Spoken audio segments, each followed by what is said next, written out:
So getting into the first story here, a woman named Sarah Fuller was allowed to play football at Vanderbilt. So kind of interesting, right? So I'm probably predicting the first thing that comes to your mind. Was she playing the full game? How exactly did that pan out?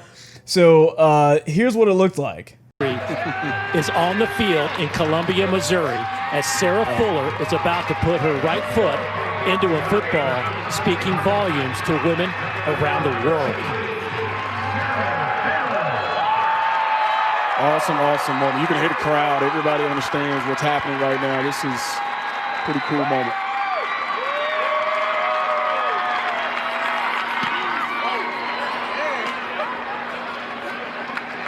And the kick down at the 35-yard line, and Sarah Fuller. All right, before you start thinking that was something else, that was not just a highlight reel. That was it. That was literally it. Just kicking the ball. And of course, they didn't try to run it down the field because she would have gotten trampled over and it would not have ended well for her at all. So there's a lot of issues when we're seeing stuff like this. Now, seeing this on its face, it's like, okay, why did this happen? But all you need to do is go to the ESPN webpage and all of their social media accounts. And you're going to see this woman's picture along with everything else, that this was history breaking and this was the first time this has ever happened and praise all women. The way that they're spinning this is that this woman single-handedly played football. I mean, they literally are saying this woman actually played in the game. It was just that one play, mind you. And it was really kind of a cop-out play. Like, if you've actually watched a decent amount of football, which I don't personally, but I at least know that them kind of her just kicking, which wasn't a good kick at all, by the way, and then immediately running off the field just to be praised, like, oh my gosh, she actually did something, is nothing.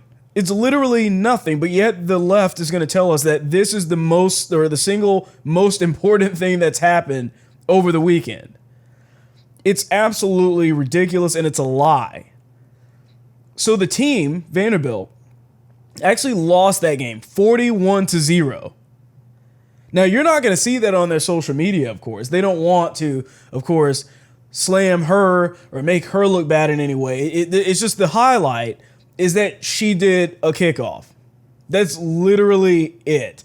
So this kind of speaks to the left mentality, I think, of the fact that they are trying to emasculate society.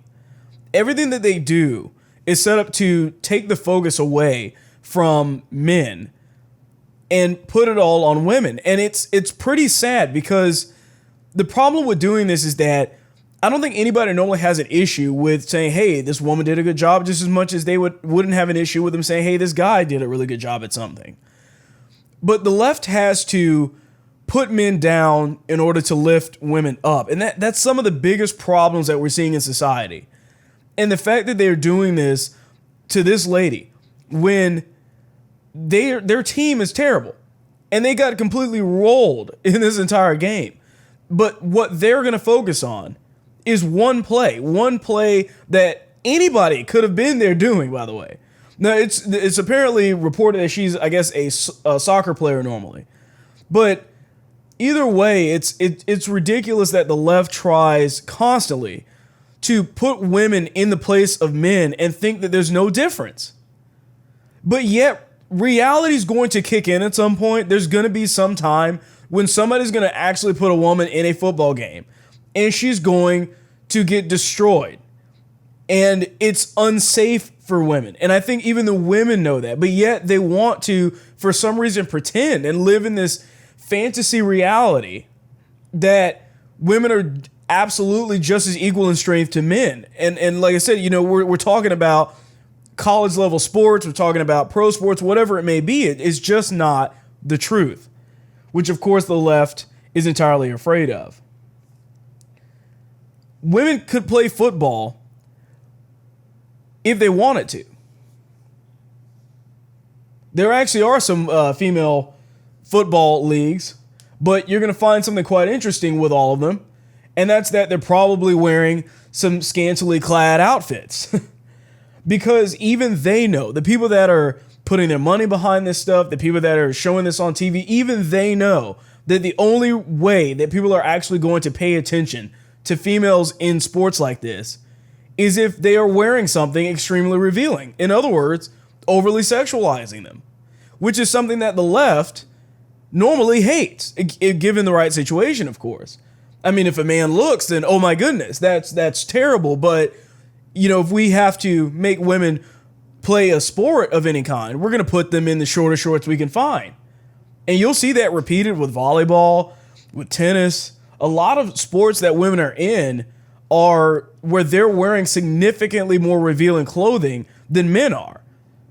And I feel like a lot of people would say, well, you know, the men just don't want to be, or they just don't want to be as restricted as the men or something. Well, the men manage to do it, play it better, play it faster, have way better stats by far, and do it in actual gym shorts that aren't basically ridiculously short.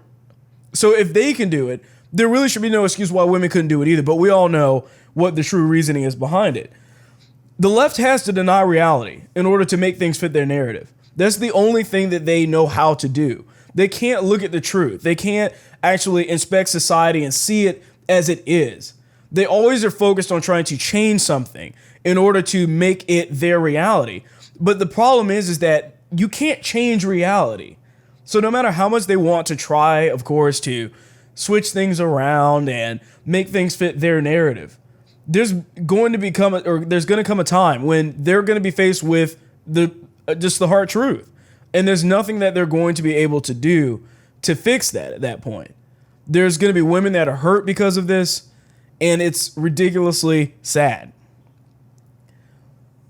It's also not a celebration for a man to play in a woman's sport.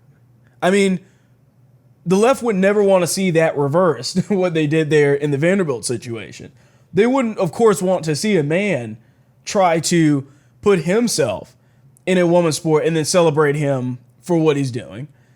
Because what we've seen, specifically with the transgender athletes and all the rest of these things, what we've seen is that when biological men get put in sports with women, the women wind up getting destroyed, right?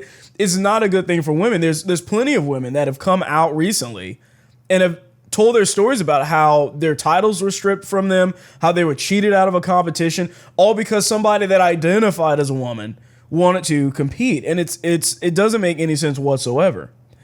The fact is that men and women are different. There's nothing that we can do to change that, despite what the left says. You just watched a clip from the William Hall Show. Please remember to like, share, and subscribe.